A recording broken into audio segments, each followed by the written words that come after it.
রহমানির রহিম। Hello viewers, আসসালামু আলাইকুম। আশা করি সবাই ভালো আছেন। বাংলা ক্লাস আপনাকে স্বাগত জানাচ্ছি। আমি মোহাম্মদ জাস্তুজ্জামান। প্রতিনিয়ত আমি প্রাইমারি শিক্ষক নিয়োগের উপর গুরুত্বপূর্ণ টিপস নিয়ে আলোচনা করে থাকি। আমি বাংলা বিগত যে প্রশ্নগুলো এসেছিল সেগুলো সমাধান দিচ্ছি ব্যাখ্যা সহ। আশা করি সবাই উপকৃত হচ্ছেন এবং শেষ পর্যন্ত লাইক, কমেন্টস ও সাবস্ক্রাইব করে আমার সাথে থাকবেন। যারা আমার চ্যানেলকে সাবস্ক্রাইব করেছেন তাদেরকে ধন্যবাদ, এবং যারা করেননি অতি সত্বর করেন, যাতে পরবর্তীতে আমি ভালো ভালো ভিডিও আপনাদের উপহার দিতে পারি। তাহলে চলুন আমরা 14 সালের কোনো একটা প্রশ্ন আমরা সলভ করি। আমরা প্রশ্ন সমাধান 8 পর্ব। আজকে আমি এর আগে 7টি সমাধান দেখিয়েছি 2015 সাল থেকে এ পর্যন্ত। আশা করি ধারাবাহিকভাবে আমি ওই নির্দিষ্ট বিষয় বা বিষয়ভিত্তিক আমি ক্লাস বা টিউটোরিয়াল বানাবো, সেগুলো আপনারা দেখবেন। আশা করি উপকৃত হবেন। তাহলে দেখেন প্রথম প্রশ্ন কি ছিল, আমরা সেটা একটু দেখার চেষ্টা করি। 1 নম্বর প্রশ্ন, শাহনামা একটা মহাকাব্য। বলা হয়েছে শাহনামা কোন ভাষায় রচিত?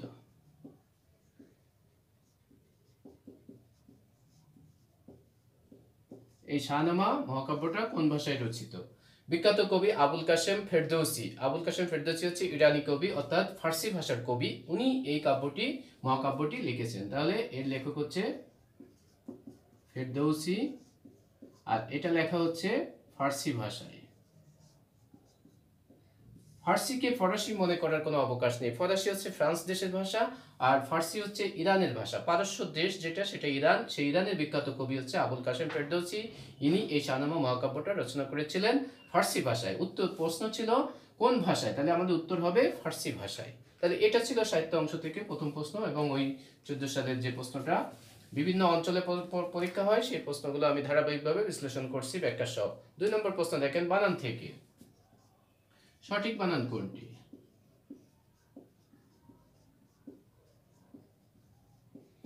সঠিক বানান কোনটি? দেখেন উত্তর ছিল ব্যতীত। আমরা অনেক সময় ব্যতীত রসিকার দিতে পারি, বয়জফলা আকার দিয়ে দিতে পারি, এজন্য নানা কারণে ভুল হয়। বানান সংশোধন এবং বানানের উপর আমার ধারাবাহিকভাবে বিভিন্ন বর্ণ দিয়ে যে গুরুত্বপূর্ণ বানানগুলো আছে তার উপর টিউটোরিয়াল করা আছে, আপনারা সেগুলো দেখতে পারবেন। তাহলে বানান থেকে প্রশ্ন অবশ্যই আসবে, এবং একাধিক প্রশ্ন আসবে। এখানেও একাধিক এসেছে। আবার দেখেন আরেকটাও বানান দিয়ে, যে কোনটি শুদ্ধ বানান।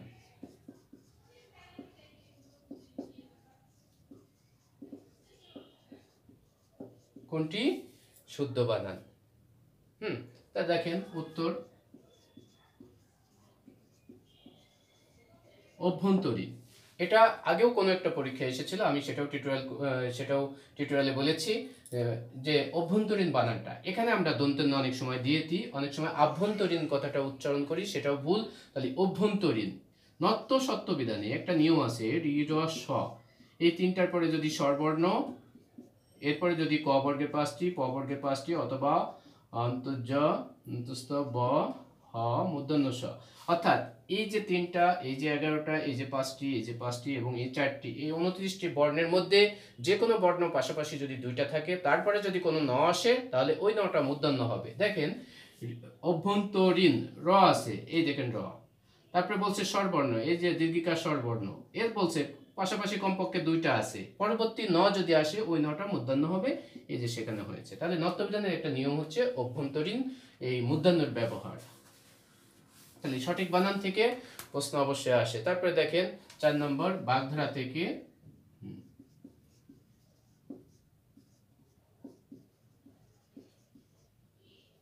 হ্যাঁ, এর আগে একটা টিউটোরিয়ালে আমি বলেছি এই বাগধারাটা, এটাও একটা পরীক্ষা এসেছিল। তাহলে দেখেন বাগধারা একদার প্রকার, সমর্থক শব্দ, বিপরীত শব্দ, বানান, এগুলো থেকে প্রতিনিয়ত প্রশ্ন আসে এবং একাধিক প্রশ্ন আসে। সাক্ষী গোপাল, ঠিক আছে। এই বাগধারার অর্থ হচ্ছে নিষ্ক্রিয় দর্শক, অর্থাৎ নীরব দর্শক বা নিষ্ক্রিয় দর্শক, যে দর্শকের কোনো কাজ থাকে না, শুধু দেখার বিষয়, সেটা হচ্ছে সাক্ষী গোপাল বা নিষ্ক্রিয় দর্শক। 5 নম্বর প্রশ্ন দেখেন। 5 নম্বর প্রশ্ন ছিল মনীষা শব্দের অর্থ কি বা বিপরীত শব্দ কি?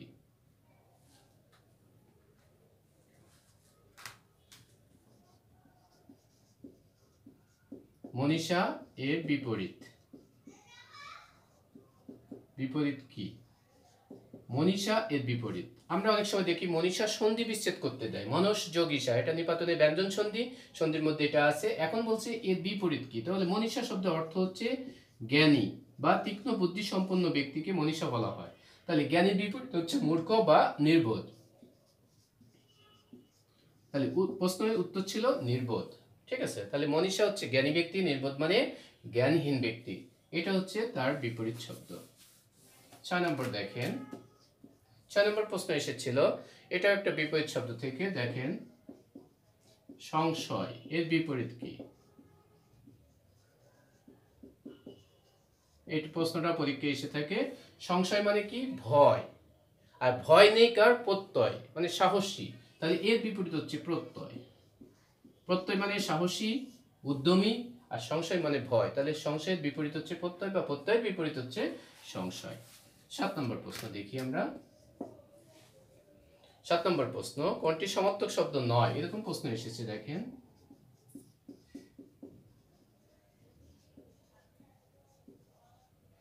সমার্থক শব্দ নয়। অনেক সময় শুনে মনে করবেন এবার কি ধরনের প্রশ্ন, প্রশ্নই তো নাই যে সমার্থক শব্দ কোনটা সমার্থক শব্দ। আসলে যে 4টি অপশন ছিল, 4টির মধ্যে একটি ওই 3টার সমার্থক না, 3টা হচ্ছে একই অর্থ আর একটা ভিন্ন অর্থ, তার মানে ওই শব্দটা ওই 3টার সমার্থক না।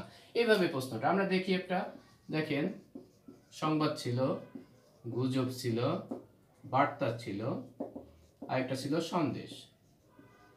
দেখেন সংবাদ মানে খবর, বার্তা মানে খবর।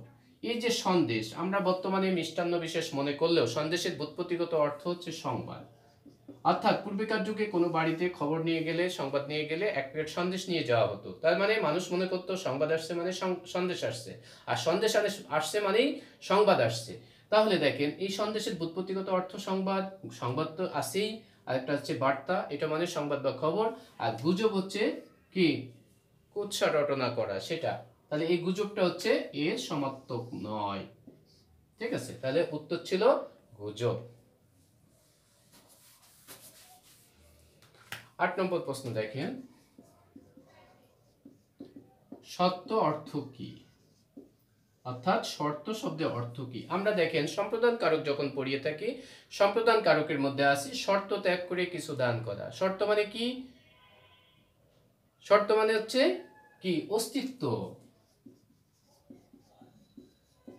সত্য মানে হচ্ছে অস্তিত্ব, অথবা সত্তা, অথবা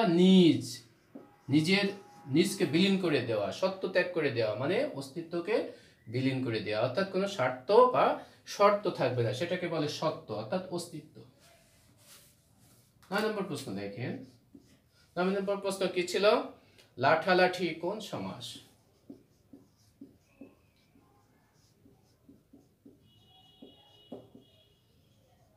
লাঠালাঠি কোন সমাস? সমাস থেকে, কারক থেকে, বিভক্তি, কারক ও বিভক্তি থেকে, সন্ধি থেকে, হ্যাঁ এগুলো থেকে কিন্তু প্রশ্ন থাকবে শিক্ষার্থী বন্ধুরা। আমি ধারাবাহিকভাবে এগুলোর উপর আলাদা টিউটোরিয়াল করবো, আপনারা সেগুলো দেখার চেষ্টা করবেন। লাঠালাঠি, আমরা জানি যে 6টি সমাস আছে, এর মধ্যে দেখেন একটি সমাস হচ্ছে বহুব্রীহি সমাস। সেই বহুব্রীহি সমাসের মধ্যে একটি সমাস আছে ব্যতিহার বহুব্রীহি। দেখেন লাঠালাঠি কিন্তু একটা লাঠি দিয়ে হয় না, কমপক্ষে 2টা লাঠি লাগবে। লাঠালাঠি, তাহলে 2টা জিনিস দিয়ে কাজ হচ্ছে কয়টা? একটা। সেই কাজের নাম হচ্ছে লাঠালাঠি। কিন্তু করতে গেলে কয়টা জিনিস লাগতেছে? 2টো। তাহলে 2টা ক্রিয়া পরস্পর একটি কাজ করলে, অথবা ক্রিয়ার পারস্পরিক অর্থ যদি হয়, পারস্পরিকভাবে পরস্পর যদি একটি কাজ করে, সেটা হচ্ছে ব্যতিহার বহুব্রীহি সমাস। অর্থাৎ বহুব্রীহির মধ্যে ব্যতিহার বহুব্রীহি একটা নাম আছে, সেটা এটা। এবং কারকের মধ্যে আছে দেখেন ব্যতিহার কর্তা, অর্থাৎ 2টা কর্তা বা 2জন ব্যক্তি একটা কাজ করবে। ব্যতিহার মানে 2জন মিলে একটা হতে পারে, সেটা 2টা ক্রিয়া মিলে একটা, 2টা কর্তা মিলে একটা, 2টা সর্বনাম মিলে একটা হলে ব্যতিহারিক সর্বনাম হয়, এরকম আছে আর কি। তাহলে দেখেন, এবং এই সমাস হতে গেলে দেখেন এই যে পূর্বপদ লাঠি, এর সাথে আকার আছে, আবার লাঠির সাথে রস্বীকার আছে, পূর্বপদে আকার, পরপদে রস্বীকার, এটা থাকলে ব্যতিহার বহুব্রীহি সমাস হয়। লাঠালাঠি, কানাকানি, হাতাহাতি, নাকানাকি, চুলাচুলি। দেখেন কানাকানিতে প্রত্যেকটায় দেখেন পূর্বপদের সাথে আকার, পরপদের সাথে রস্বীকার থাকে। এরকম যদি শব্দগুলো থাকে, লাঠালাঠি, কানাকানি, হাতাহাতি, তাহলে সেটা ব্যতিহার বহুব্রীহি সমাস হবে। তাহলে ব্যতিহার বহুব্রীহি সমাস। যদি ব্যতিহার কখনো না থাকে, শুধু বহুব্রীহি থাকে, তাহলে শুধু বহুব্রীহি অ্যান্সার হবে। ঠিক আছে, যেহেতু প্রশ্ন ছিল ব্যতিহার বহুব্রীহি, তাহলে এটা অ্যান্সার করবেন। ক্রিয়া, 2টা ক্রিয়া একটা কাজ করবে, এটা হচ্ছে ব্যতিহার। 10 নম্বর প্রশ্ন, 10 নম্বর ছিল কাঁদুনি এর সন্ধি বিচ্ছেদ কি? এর সন্ধি, ঠিক আছে, আমরা অনেক সময় দেখি কাঁদুনি, এটা হচ্ছে প্রত্যয় গঠিত শব্দ আবার সন্ধি গঠিত শব্দ। অনেক শব্দ আছে যেটা প্রত্যয় দ্বারা সাধিত, অনেক শব্দ আছে সমাস দ্বারা সাধিত, সন্ধি দ্বারা সাধিত। হ্যাঁ, এরকম হতে পারে, একই শব্দ নানাভাবে গঠিত হতে পারে। ঠিক আছে, এটা যেমন সন্ধি গঠিত একটা শব্দ, আবার এটা প্রত্যয় গঠিত শব্দ। তাহলে কাজ যোগ উনি, ঠিক আছে, কাদুনি। তাহলে কাজ যোগ উনি, যেহেতু যখন আমরা প্রত্যয় নির্ণয় করব তখন আমার এখানে কি একটা ধাতুর চিহ্ন দেব, যেহেতু কাদ একটা কাজ বোঝাচ্ছে, ক্রিয়াপদের মূলকে ধাতু বলে, আর এটা হচ্ছে ধাতু নির্দেশক চিহ্ন। যেহেতু এটা সন্ধি আসছে, অর্থাৎ আমাদের এটা দেয়া লাগবে না, এটা শুধুমাত্র কারো প্রত্যয় নির্ণয় করার সময় এটা দিতে হবে। ঠিক আছে, তাহলে কাদুনি, এখানে হর্ষক চিহ্ন আছে মানে ব্যঞ্জন, তার মানে এটা ব্যঞ্জন সন্ধি। 11 নম্বর প্রশ্ন একটু দেখার চেষ্টা করি কি প্রশ্ন এসেছিল। 11 নম্বর প্রশ্ন এসেছিল কালির দাগ দাও, কালির দাগ দাও, কারক বিভক্তি।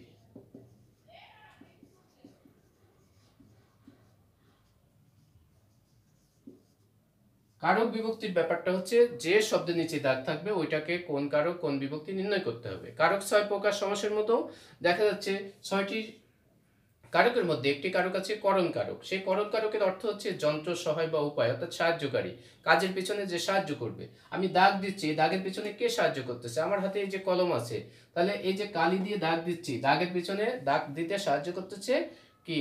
কলম বা কালি। তাহলে এই কালি হচ্ছে কি? করণ, যন্ত্র, সহায়, উপায়, উপকরণ, মাধ্যম, সাহায্যকারী, অর্থাৎ বাক্যের মধ্যে যে সাহায্য করে কাজ করতে সে হচ্ছে করণ, যন্ত্র। তাহলে দাগ দেওয়ার পিছনে সাহায্য করতেছে কে? কালি। তাহলে আমরা বলছি সাহায্যকারী, যন্ত্র, সহায়, উপায় থাকলে সেটা হচ্ছে করণ কারক। এবং প্রশ্ন করবেন কি দ্বারা দাগ দেব? কালির দ্বারা। দ্বারা দেওয়া কর্তৃক দিয়ে প্রশ্ন করলে উত্তর পাওয়া যায়।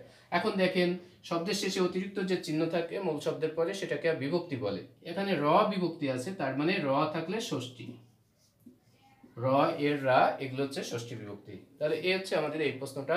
তারপরে দেখেন সন্ধি থেকে আরেকটা প্রশ্ন,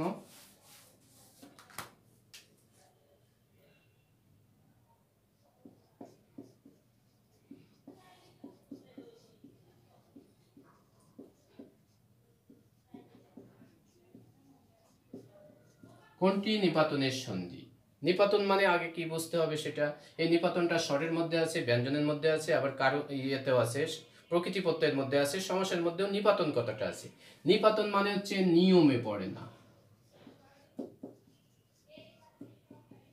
নিয়মে পড়ে না। আমরা সন্ধিতে যত নিয়ম পাবো সেই নিয়মের বাইরে যদি কোনো উদাহরণ হয় সেটা হচ্ছে নিপাতন। এই নিপাতনটা স্বর স্বর সন্ধির মধ্যে আছে, আবার ব্যঞ্জন সন্ধির মধ্যেও আছে, বলে দিলাম। ঠিক আছে, তাহলে এটাও দেখবেন নিপাতন থেকে প্রশ্ন আসতেছে। আমরা শব্দগুলো পাশাপাশি লেখার চেষ্টা করি, তাহলে বুঝবো যে কোনটা নিপাতন। একটা ছিল বাগদান, একটা ছিল সংসার বা সংশয়, এরকম থাকতে পারে, আরেকটা ছিল উচ্ছেদ, আরেকটা ছিল পরস্পর। অবশ্য এগুলো ভেঙে দেওয়া ছিল। ভাঙার পরে কি হয় দেখেন, এটাকে যদি আমি ভাঙি কি হবে? বাক যোগ দান। এটাকে যদি বলি সমযোগ সার, এটাকে যদি বলি উদ্যোগ ছেদ, এটাকে যদি ভাঙি পর যোগ পর। এখন দেখেন আমরা নিয়মে আসি। আমরা বলছি নিপাতন মানে নিয়মে পড়বে না। কোনটা নিয়মে পড়ে না দেখি। দেখেন সন্ধিতে একটা নিয়ম আছে, ব্যঞ্জন সন্ধির মধ্যে বর্গের প্রথম বর্ণ যদি থাকে, বর্গের প্রথম বর্ণ মানে ব্যঞ্জন বর্ণের মধ্যে ক থেকে ম পর্যন্ত 25টি বর্ণ হচ্ছে বর্গীয় বর্ণ, এবং প্রত্যেকের নাম অনুসারে বর্গের নামকরণ করা হয়েছে। ক বর্গ, চ বর্গ, ট বর্গ, ত বর্গ, প বর্গ। এক বর্গে 5টি করে বর্ণ থাকে। এর মধ্যে ক বর্গের এই যে প্রথম ধ্বনিই হচ্ছে ক। সন্ধিতে বলা আছে বর্গের প্রথম বর্ণ থাকলে ওইটা ভাঙার সময় তৃতীয় বর্ণ হবে। তাহলে ক হচ্ছে প্রথম, গ হচ্ছে তৃতীয়। এটা নিয়মে পড়লো, যেহেতু বলছি সন্ধির নিয়ম, তাহলে এটা ব্যঞ্জন সন্ধি। আবার দেখেন সমযোগ সার, ময়ের পরে যদি উষ্ম বর্ণ, উষ্ম বর্ণ হচ্ছে তালব্য স, মূর্ধন্য ষ, দন্ত স, হ, অথবা অন্তর্জ ব, র, ল, উষ্ম বর্ণ অথবা অন্তস্থ বর্ণ যে কোনোটা যদি এই পাশে থাকে তাহলে কি হবে? এই ম উঠে যে অনুস্বর হবে। দেখেন ময়ের পরে দন্ত স আছে, আমরা বলছি দন্ত স থাকতে পারে, তালব্য স থাকতে পারে, মূর্ধন্য স থাকতে পারে, হ থাকতে পারে, অন্তর্জ, র, ল, ব, এগুলো যে কোনোটা যদি এই পাশে থাকে তাহলে এই ম উঠে অনুস্বর হবে। তার মানে এটা একটা নিয়মে পড়ছে, এটাও ব্যঞ্জন সন্ধি। উচ্ছেদ সন্ধিতে আছে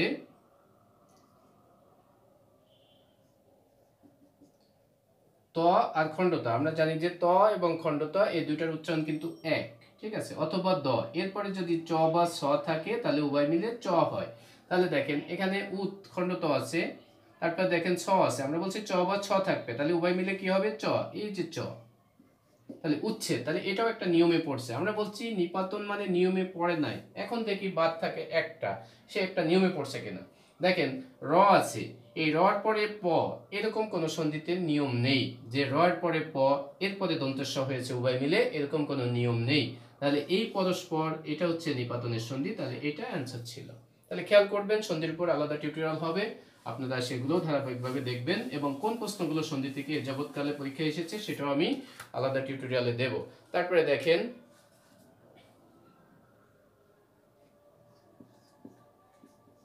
কোনটি ভারতচন্দ্রের উপাধি? ঠিক আছে, ভারতচন্দ্র হচ্ছে মধ্যযুগের শেষ কবি, ইনি বিখ্যাত অন্নদামঙ্গল কাব্য লিখেছেন। আপনারা যারা গোপাল ভাঁড় দেখেন, এই গোপাল ভাঁড়ের যে সভাসদ তাদের মধ্যে একজন কবি আছে, ওই কবি হচ্ছে ভারতচন্দ্র, রাজা কৃষ্ণচন্দ্রের সভাকবি। ঠিক আছে, এই রাজা কৃষ্ণচন্দ্র ওনাকে সেই উপাধিটা দিয়েছিলেন, সেই উপাধিটা কি, সেটা হচ্ছে রায় গুণাকর। তাহলে ভারতচন্দ্রের উপাধি হচ্ছে রায় গুণাকার, উনি হচ্ছে মধ্যযুগের শেষ কবি, 1712 থেকে 1760 ওনার জন্ম মৃত্যু। উনি সেই বিখ্যাত অন্নদামঙ্গল কাব্য লিখেছেন এবং ওনার উপাধি দিয়েছেন রাজা কৃষ্ণচন্দ্র, সেই উপাধিটা ছিল রায় গুণাকর। ঠিক আছে, তাহলে পরীক্ষায় আসলে রায় গুণাকার এটা অ্যান্সার ছিল।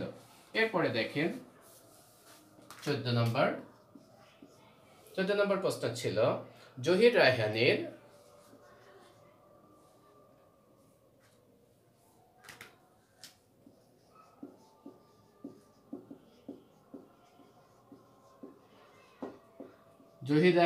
আরেক ফাল্গুন উপন্যাসের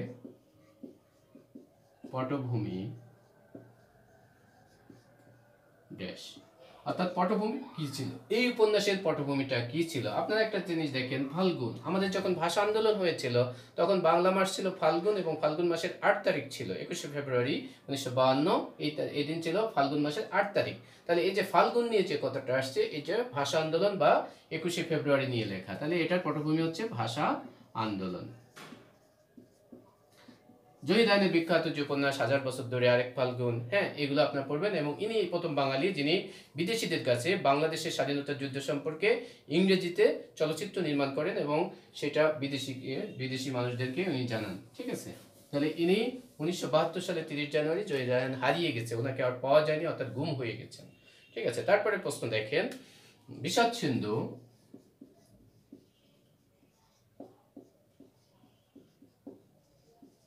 সিন্ধু উপন্যাসের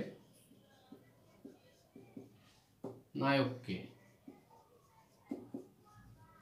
ঠিক আছে, বিষাদ সিন্ধু বিখ্যাত একটা উপন্যাস, কারবালার যুদ্ধ নিয়ে লেখা, মর্মান্তিক যে ঘটনা, ইলিজি, এই উপন্যাসটা মীর মশাররফ হোসেন লিখেছেন। উনি এই বিষাদ সিন্ধু গ্রন্থটা লিখেছেন উপন্যাস হিসেবে। উনি বলছেন আমি উপন্যাস হিসেবে লিখেছি, তবে এর কাহিনী বা ঘটনাটা হচ্ছে কারবালার যুদ্ধকে নিয়ে লেখা। এখানে যে কারবালার মর্মান্তিক ঘটনা হয়েছিল, পৃথিবীর ইতিহাসে একটি মর্মান্তিক ঘটনা, সেই ঘটনার অর্থাৎ এর যে নায়কের নাম বলা হয়েছে তিনি হোসেন। ঠিক আছে, তাহলে ইমাম হোসেন হচ্ছে এই বিষাদ সিন্ধু উপন্যাসের নায়ক, তাহলে এটা আমরা খেয়াল রাখবো। তারপরে দেখেন আরেকটা প্রশ্ন, এটাও সাহিত্য অংশ থেকে, 16 নম্বর প্রশ্ন, বিদ্রোহী বালিকা বধূ জমিলা কোন উপন্যাসের চরিত্র?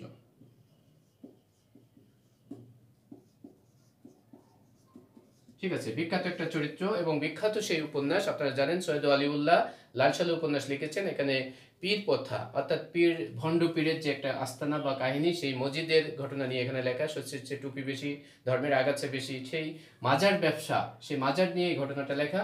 এই ঘটনাটার প্রেক্ষাপটে আমরা দেখেছি যে এই জমিলাকে যখন মসজিদ বিয়ে করে, এই জমিলা ছিল সুন্দরী এবং বালিকা, সে মসজিদের সমস্ত অপকর্মকে মেনে নেয়নি, বিদ্রোহ ঘোষণা করেছে। তাহলে এটা ছিল লাল সালু উপন্যাসের চরিত্র। আরেকটা ছিল রহিমা। ঠিক আছে, এগুলো আপনারা খেয়াল রাখবেন, চরিত্রগুলো থেকে প্রশ্ন আসে। এরপরে দেখেন 17 নম্বর প্রশ্ন কি ছিল। এখান থেকে মোট 21টি প্রশ্ন ছিল, আমরা সেইগুলো দেখানোর চেষ্টা করছি। 17 নম্বর প্রশ্ন ছিল কোনটি রবীন্দ্রনাথের উপন্যাস বা কোনটি রবীন্দ্রনাথের লেখা।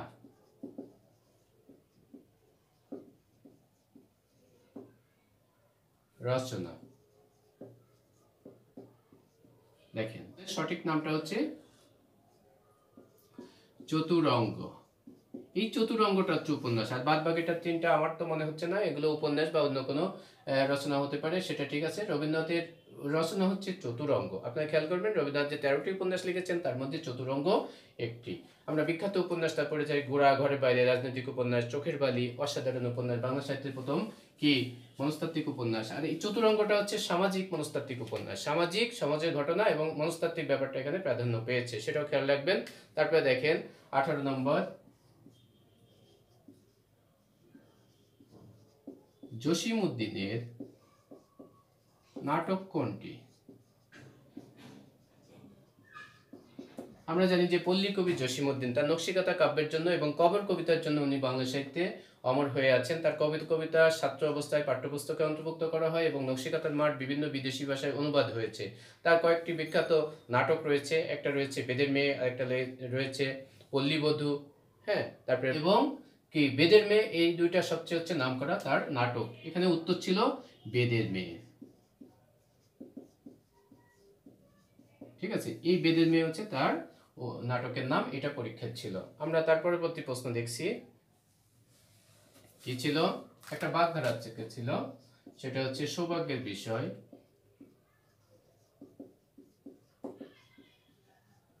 বিষয় কোন বাগধারা দিয়ে প্রকাশ করা হয়?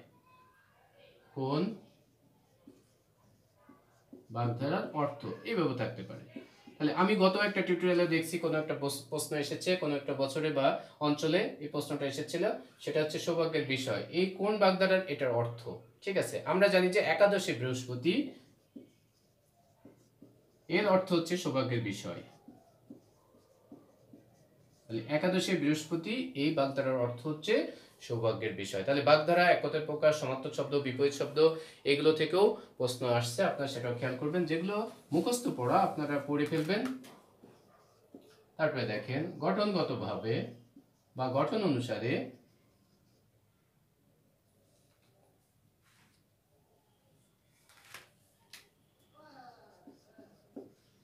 গঠনগতভাবে বাক্য কত প্রকার?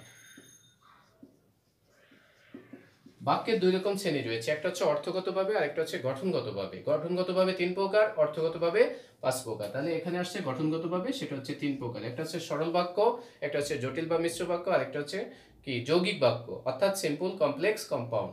এটাও খেয়াল রাখবেন। 21টি প্রশ্ন এসেছিল, সর্বশেষ প্রশ্ন ছিল এরকম, ধাতু বা শব্দমূলের পরে